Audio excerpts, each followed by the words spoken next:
حضور کی قربت کا ذریعہ بھی درود ہے۔ کون سا مومن ہوگا جس کو حضور کے دیدار کا شوق نہیں ہے؟ کثرت درود کی برکت یہ ہے کہ حضور کا دیدار نصیب ہوتا ہے۔ حضور کا دیدار نصیب ہو جائے تو بتاؤ اور کیا چاہیے؟ اللہ اکبر۔ فرمایا جو میرے اوپر ایک مرتبہ درود بھیجتا ہے اللہ اس پر 10 رحمتوں کا نزول فرماتا ہے۔ اور ایک حدیث میں آیا جو ایک مرتبہ میرے اوپر درود بھیجتا ہے اللہ اس کے 10 گناہ معاف کرتا ہے، 10 درجے بلند کرتا ہے اور 10 رحمتوں کا نزول فرماتا ہے۔ تو درود پڑھا حضور پہ کام اپنا بن رہا ہے۔ تو درود پڑھنے سے انسان کا باطن سنورتا ہے، اندر پاکیزگی نصیب ہوتی ہے، گناہ دھلتے ہیں، عیب دھلتے ہیں، پریشانیاں ختم ہوتی ہیں، مصیبتیں، آلام، مصائب، دکھ، ٹینشن، پریشانی جو کچھ بھی ہے یہ ختم ہوتا ہے۔ اور درود پرسکون بنا دیتا ہے انسان، راحت بخش ہے وظیفہ، سرور انگیز ہے یہ وظیفہ، نور بیز ہے یہ وظیفہ، ماحول میں شگفتگی پیدا کر دیتا ہے۔ اگر درود شریف پڑھو گے تو تمہاری بہت ساری پریشانیاں ختم ہو جائیں گی، تمہارے دکھوں کا مداوع ہوگا، تم ریلیکس ہو جاؤ گے درود پڑھنے۔ یہ درود شریف کی برکات ہیں۔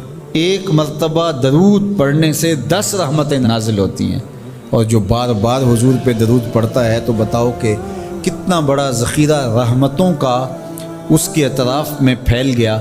تو اس لیے کثرت کے ساتھ درود پڑھنا چاہیے۔ حضور علیہ السلام نے یہ بھی ارشاد فرمایا کہ جو میرے اوپر درود پڑھتا ہے میرے اوپر لازم ہے کہ میں اس کی شفاعت کروں گا۔ شفاعت رسول کے حصول کا ذریعہ درود بنتا ہے، چونکہ ہمارا آسرا ہی حضور کی شفاعت ہے۔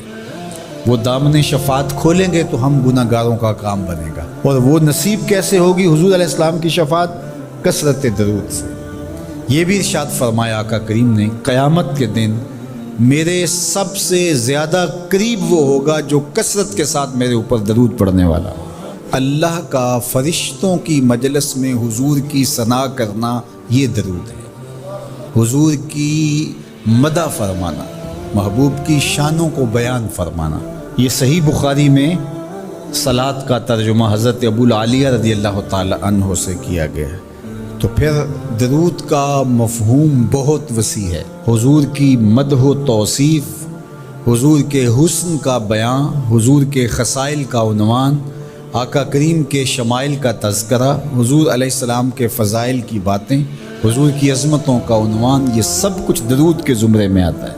اور پھر ساتھ صیغہ بھی درود کا ہو اور اس میں شانیں بھی حضور کی ہوں، جس طرح درود تاج میں ہے، تو اس میں حضور پر درود بھی بھیجا گیا اور ساتھ حضور کی عظمتوں کو بھی بیان کیا گیا۔ تو یہ ایک خوبصورت گلدستہ بن گیا۔ درود شریف کے جو مفاہیم بیان کیے گئے ہیں ان سب مفاہیم کو یہ اپنے جلو میں لیے ہوئے ہے یہ درود۔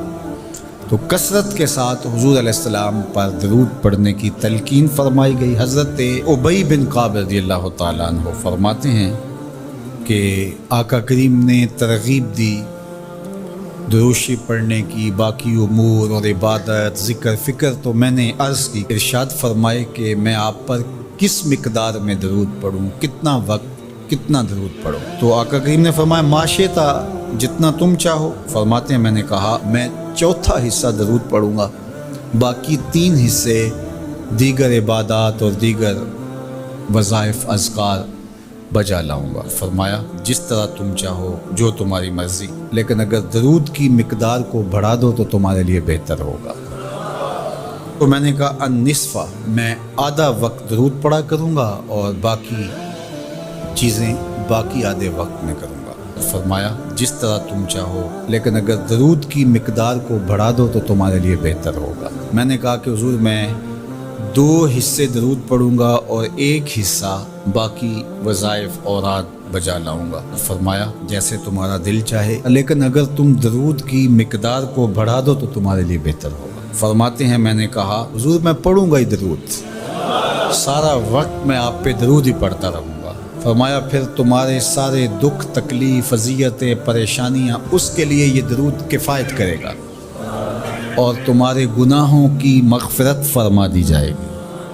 تمہاری پریشانیاں، تمہاری اذیتیں، تمہارے دکھ، دور موجود میں لفظ بولا جاتا ہے ٹینشن، تمہاری ساری ٹینشن، تمہارے سارے معاملات حیات کی بے ترتیبیاں، پریشانیاں، دکھ، اذیتیں، سب کچھ ختم ہو جائے گا۔